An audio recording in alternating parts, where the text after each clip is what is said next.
So, my fiancé took up cooking during quarantine. We used to cook little and instead ate a lot out of the house. We could afford it and tended to eat healthy. Of course, we can both cook, but given our busy schedule, it was easier to eat out. Also, to be honest, I don't really like cooking and consider it a chore to be avoided. I love food, but there are other things that I would rather do in my own time. Due to quarantine, my fiancé has decided to cook more and has found that she enjoys it a lot. This is great. I am happy for her that she has discovered something new that brings her joy. Turns out she's pretty good at it too, and she cares about learning new skills, etc., so I benefited too. I still don't really like cooking myself, as I said, so in exchange for her putting all that effort into cooking, I help her out by paying for takeout in the evenings when she doesn't feel like cooking, and also I do everything else, wash the dishes, clean the table, etc. on the days she cooks. To the best of my knowledge, she agreed that this was an appropriate compromise, and of course, if she felt it was unfair, I would be happy to fill the gap in other ways. But she seemed to enjoy it. As her culinary experiments expanded into baking and became more complex overall, she began to involve me in cooking. I would go into the kitchen to have a drink and check it out, and she would say, "Oh, could you help me chop this while I fry this?" Or something like that. I cut carrots for her or something like that, chatted with her about food, and then went back to my business. I didn't mind it at all. But gradually I became her sous chef, especially when she wants to cook food together. Keep in mind that her culinary experiments are complex and sometimes take 2 or more hours. So my whole evening goes into these culinary endeavors, and it happens several times a week. On top of that, she tends to boss me around in the kitchen and can be a little rude. As you can probably guess, we got into a fight over this. I told her that I don't like her attitude in the kitchen when I help, and I don't like to cook in general. I would feel better helping her if she wasn't so rude to me. But honestly, I don't want to spend 8+ hours every week cooking. It's not my hobby, it's hers. If she wanted me to take part in cooking, I bought everything or cooked something simple. She was very upset. She said it was unfair, that I was enjoying the fruits of her labor but not doing my part.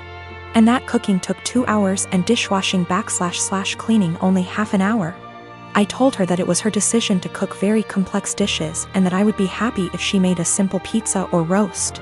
After a certain point, the sophistication of her dishes moves into hobby territory. And I resent being made to feel like a bad partner because I don't want to spend a few evenings on her hobby. We haven't really worked it out. I actually bought / cooked my own food a few times so I didn't enjoy the fruits of her labor. But that seemed to upset her even more, and our refrigerator started to fill up with more leftover food than she could eat herself.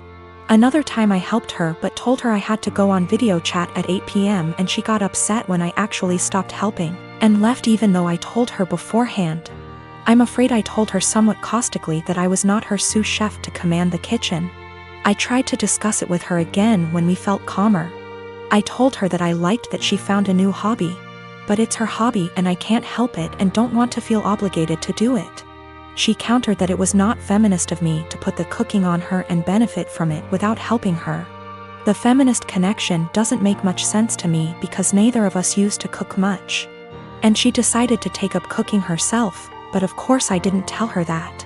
I told her that if she wanted to discuss the division of labor in our household, we could do so and come up with something new that reflected the fact that she now cooks more.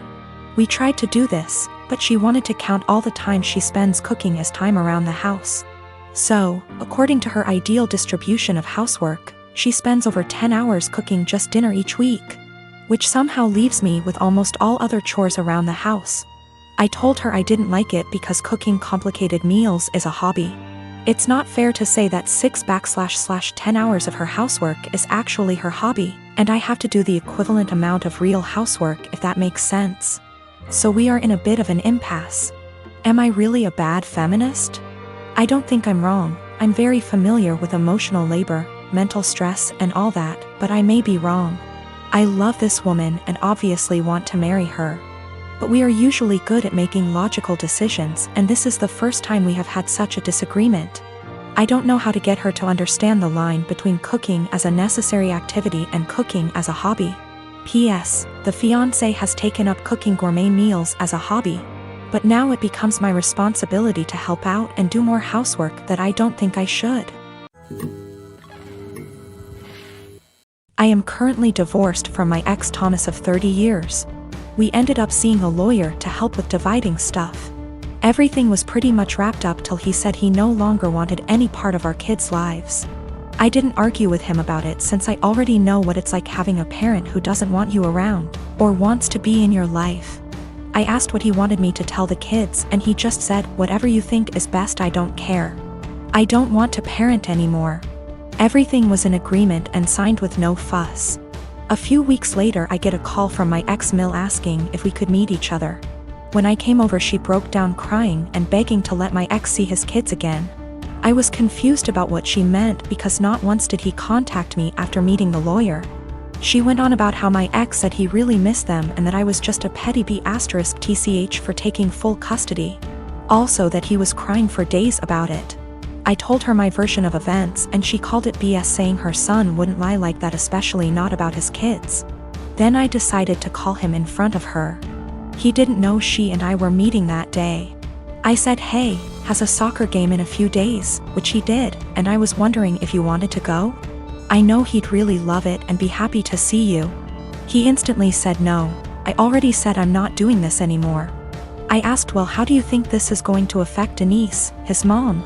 She is over the moon about them. He just said she loves me more than the kids, so I doubt this will be an issue for her. After a bit more talking we finally hung up. Ex-Mill was straight-faced and nodded at everything that just happened. She asked me to leave and said we would be in touch. Later that day I got a call from my ex saying how it's my fault he was kicked out of his mom's house, and possibly will be taken off her will.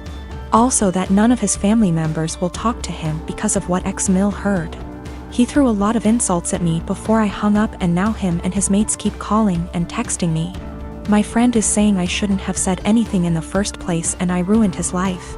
Yes, I plan to let Denise see the kids because I know she just wants to give them the world along with the rest of his family. I am 19 years old and my parents are in their 50s. For as long as I can remember, I have been allergic to several things: dairy, wheat/flour//gluten, legumes. Since I was a young child, my parents have completely kept all of them out of our house. While other kids ate breakfast cereals, I ate fish and assorted pickled vegetables for breakfast. While other kids had Lunchables, I had grilled chicken or fish with, again, assorted vegetables, usually sweet potatoes. While other kids ate birthday cake at the birthday party, I had an apple. I never questioned this until a couple of months ago. I was at my aunt's house for my birthday party, and she made brownies for everyone. For me, she took great steps to make them with almond flour and avoided all of my allergies. I started eating them and thought little of it until my aunt suddenly looked at me and, in a panicked way, asked which plate I took the brownies from. I pointed from the one where I got my brownies, and she immediately stood up and told me we had to get my EpiPen. She raced to ask my mother for it, and I sat there scared out of my mind because I had never mistakenly eaten flour before. I noticed my mother had calmed her down, and then she said that we don't have to worry because she had switched the plates of brownies. And after all, I had eaten the ones made with almond flour. I found this incredibly odd because, really, why would she swap the plates? That doesn't even make sense. But for the time being I let the issue rest. It didn't sit well with me for about a week and I finally went to get an allergy test. The doctor started with a skin prick test, and lo and behold, I didn't react to any of the above substances. Then he ordered a blood test, and when the results came in, they said that I had absolutely no intolerance to any of the foods I'm supposed to be allergic to. I was furious and called my mother. She eventually admitted that she lied to me because she wanted me to be on a Paleolithic diet and wanted me to be able to avoid all temptations. She raised me with a lie about her own health, but she keeps insisting that I try to see it from her perspective. She spams my phone with messages about how healthy I am, that I never had acne, that I have been in great shape my whole life, that I have strong teeth and bones, and even that I got onto a D1 college tennis team. She has started calling me ungrateful for her intervention and insisting that I really should be glad I never got carb addicted. I don't know what to think. I carried around an EpiPen for all those years, one that I suspect may be fake seeing as my mother never got me to replace it. And I don't even know anymore. I was born when my parents were both 19, and my only other brother, let's call him Josh, was born when they were 42. They divorced shortly after Josh was introduced to the world. He was 4 months old at the time. And they both wanted nothing to do with the child. At the time, I was 23 and I was living alone with my then girlfriend who was 21, now my wife. And I'd done my best to convince at least one of them to take care of young Josh for his sake and the family's sake. But they refused adamantly and said that I should be taking custody of him instead.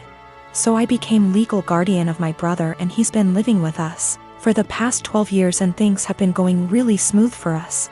Josh, now almost 13, has been calling me Dad and my wife Mum and our 2 children, 4, 9 years.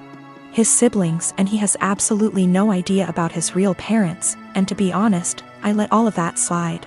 He has no idea that I'm really his blood brother and not his father, and I'm starting to feel guilty and a little weird. Some of my uncles and aunts come to visit occasionally and they are really disgusted at the fact he calls me Dad. And they are surprised I haven't told him the truth. They constantly messaged me, talked to me in private and I cannot chat to them without this one particular topic rising up. Badgering me to let him know already but I refused. I discussed this with my wife and she thought it would be wrong to tell him the truth because none of my parents wanted to take care of him. And I'm the only person in the world who gave him the father figure everyone deserves. I feel that he has the right to know what he is to me and what I truly am to him. But he's suffered enough already and I just want things to continue how it is.